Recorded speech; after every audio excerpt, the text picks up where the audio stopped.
have the skiffle group, Terry and Gerry. Yes, I don't know anything about them, actually.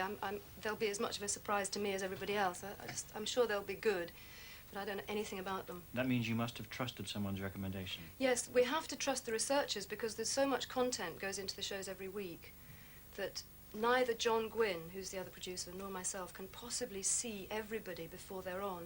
I don't think it would be a very good idea for Terry and Gerry to appear, say, sandwiched between Motorhead and the Gang of Four. It would be unfair on them and on the audience and on the other two bands. But because Terry and Gerry are not, how can I say, a token skiffle band, because they're doing something slightly left field of skiffle, they call it alternative skiffle, they fit in with what is not a hard thing, but very much a strand that you find in different episodes of The Tube, whereby you have Cliff Richard, who is a great bastion of rockabilly and skiffle-based British show business music from the 1950s, surviving well into the present day and in the context of The Tube.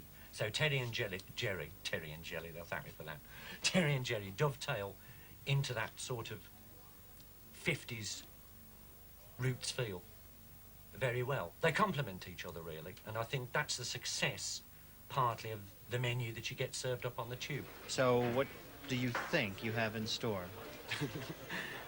I don't know, it's quite good because you actually play in front of an audience. I think you just don't worry about the cameras and play to the people. And I think we'll just be trying to have a normal good time when we play anyway. So you'll be less nervous in a sense because there will be people here. Yeah, the way it's set up is that people are going to be all around us, so it sounds quite good. It'll be like playing a concert rather than playing to telly. Do you feel there's any irony or appropriateness in being on the same show as Cliff Richard? Go, I hope so.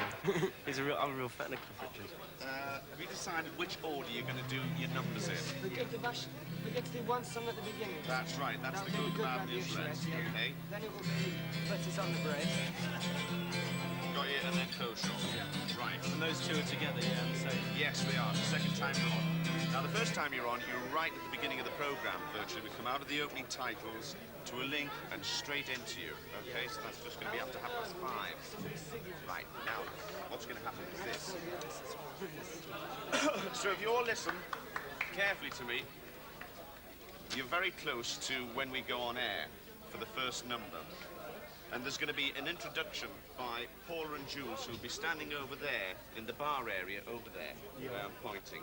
Now, what they say will be on PA, okay? So the audience and everyone should hear. There'll be a lighting change and there'll be applause, because they'll finish off by saying, you know, no, Terry and Gerry. Right. Applause, applause, applause, lighting change. That's your obvious cue to start. But if you miss it, it'll be backed up by a cue from Christine. Okay, now who takes the count in on the first? I'm ready to hear the set when you are. Yeah, hang on, Richard. So just keep an eye on All Christine. right, then. Okay. Terry and Gerry, besides being unknown, are skiffle, a form of music which hasn't had too much success lately. Are you worried ever about getting too obscure? Well, it's interesting. You can be obscure and unpredictable, not only in terms of new bands, but also a lot of people, a lot of eyebrows were raised and will be raised on this week's edition.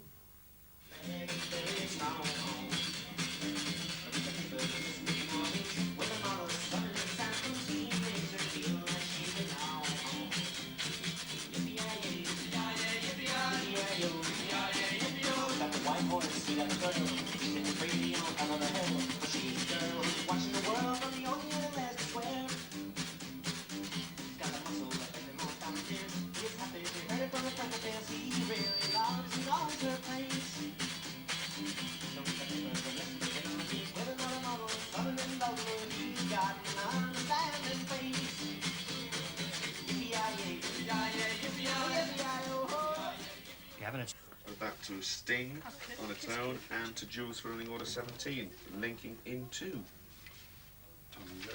Tom and Gerry. Terry and Gerry. Again.